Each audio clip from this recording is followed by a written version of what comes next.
The OFL is Canada's largest labour federation, representing 1 million unionized workers in 54 unions. I'm joined here today with Krista Markle, who is the VP for the FNMI Circle at the OFL. In November of 2021, at our last convention, delegates voted to push the government and citizens to enact all 94 of the Truth and Reconciliation calls to action.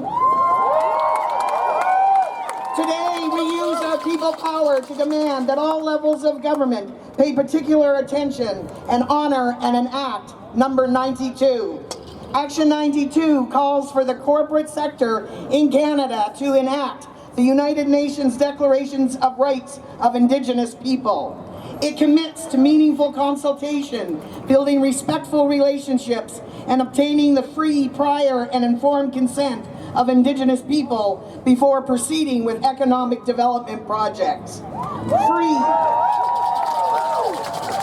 prior, informed consent doesn't look like corporations and governments coming in to mine and extracting any resources on Indigenous lands and territories without any consultation. As allies and visitors on these stolen lands, it is our job and duty to add our voices to those of Indigenous people.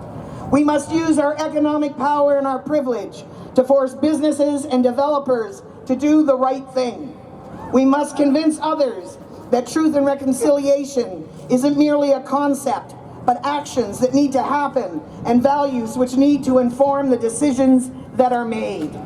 It is this commitment and not dollars that needs to be the guiding principles. Labor needs to lead the way in providing arenas for these consultations and these conversations to happen.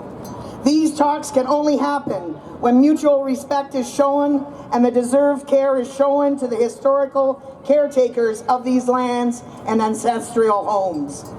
It is workers and unions who need to find ways to work and move while honoring the promises that we have made to never again steal, damage, pollute, or harm this land. I commit today to using my influence to bring the necessary parties to the table and to work on any solutions. Peace and solidarity.